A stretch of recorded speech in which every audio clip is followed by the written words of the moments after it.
I was 10, my mother searched through my Halloween candy for the first time. Although she didn't say why, I'd snuck downstairs to hear the late-night news.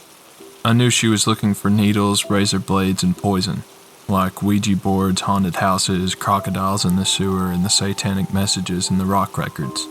I thought the dangers of Halloween were probably just an urban legend, but I couldn't be sure. I was having a sleepover with my best friends Chris, Sammy, and David that year. The late October sun was as fat and orange as a pumpkin when it disappeared beneath the smoky horizon, and we headed out to trick-or-treat. Chris was a vampire, Sammy was a werewolf, David was a zombie, and I was the clown from It.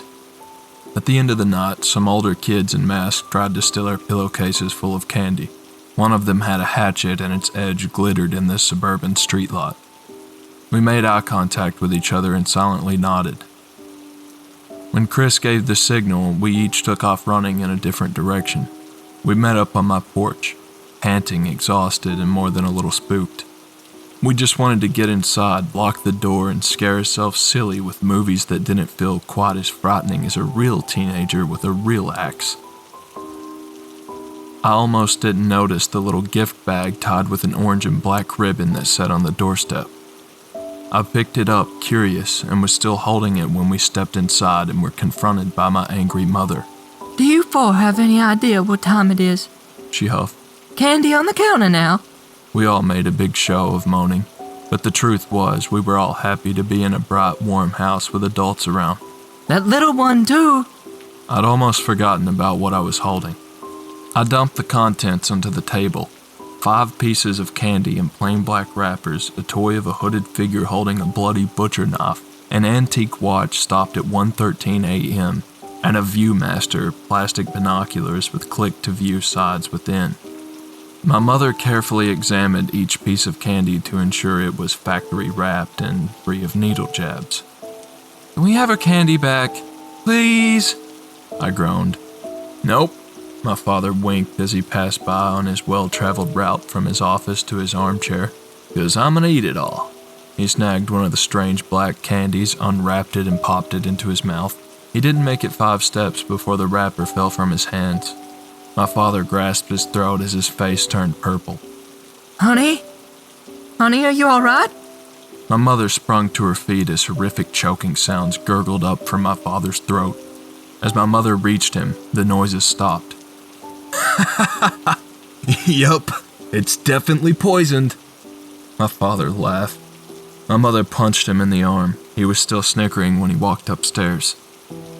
Before long, my parents were completing their nighttime rituals while Chris, Sammy, David, and I rode a sugar high. My friends never got tired of bad movies and cheesy special effects, but I soon left the blue glow of the screen behind to wander through the dark and silent house. Not exactly sure what I was looking for, I stepped onto the wrapper my father had dropped earlier. The outside was completely black, but the foil inside featured a single printed word, "Am." I shrugged and opened another piece of candy. As I fiddled with the knife-wielding toy figure, this wrapper said, "Get." Were they supposed to make a word if I put them together? Get 'em? Or Amget? It didn't make any sense. I went back to the basement where my friends laughed in beanbag chairs and tossed popcorn at each other. They yelled at me when I turned on a table lamp, but I was focused. I put my eyes up to the Viewmaster's lenses. "Spook-o-matic," read the first slide. A cute white ghost cartoon flooded beside the words. A cornfield surrounded by forest. Black birds peck at a scarecrow hanging from a lonely post. The scarecrow is backlit by cloud sky, but its stitched together gray skin looks incredibly lifelike. An abandoned farmhouse in a rain-soaked field. The broken doorway is like an empty mouth, and the smears of mud on the porch suggest that several heavy things have recently been dragged inside. Some candlelit pumpkins on a porch. I get a strange feeling that I've seen those carven faces before. The street in the background seems familiar as well. A loud crash interrupted my viewing. Sammy was wrestling with Chris, who was bragging that he knew an inescapable wrestling hold. David booed and threw popcorn while I warned them to keep the noise down. Giggling at our own pathetic efforts to be quiet, we pushed the furniture up against the walls and tried to pin each other with moves we'd seen on the TV until we were sweaty, exhausted, and mad at each other. Still not ready for sleep, we put A Nightmare on Elm Street on in the background and prepared for a serious game of truth or dare. The gallons of Mountain Dew we'd been drinking had their predictable effect, and soon enough Chris was scrambling upstairs to use the bathroom. On his way back down, he grabbed us each a few handfuls of candy. I noticed he was chomping on one of the strange black toffees. "What's this line inside the wrapper?" he frowned. "Huh?" Chris picked up the Spook-O-Matic and gasped. "Dude, it's your house!" I grappled the device away from Chris. He wasn't kidding. The most recent slide looked like a blurry photo of my family home, maybe taken from the woods in the backyard. The tiny black figures inside the twilight windows could have easily been my parents and I a few days earlier. The others pushed and shoved to get a closer look as well, and accidentally clicked forward. A boy sleeps in a dimly lit second-story bedroom. I recognized the Terminator poster on the wall, the model planes hanging from the ceiling, and the books scattered on the old school desk, because the room is mine, and the boy is me. I hurled the Spook-O-Matic at the wall as though it had bit me. David, who hadn't been paying much attention to the commotion we were making, cleared his throat. Guys?" He held up one of the black toffee wrappers. "Ready" was written on the silver foil. I rifled through the pile of candy until I found the black toffee and tore it open. "Coming," it read. Heart pounding, I put the wrappers in order and discovered that Chris's line was really an I. "Get ready," I whispered aloud. "I am coming." "Ooh, spooky." David rolled his eyes. I guess it's a good prank, though. "The watch." I shook Sammy. "What time did it say on the watch?" Sammy couldn't remember. The clock read 1:11 a.m. I was hurrying to the kitchen to find the last piece of the puzzle when I heard movement on the back porch. I pressed my back against the couch and tried to stop my heaving breaths. Something scraped against the glass door.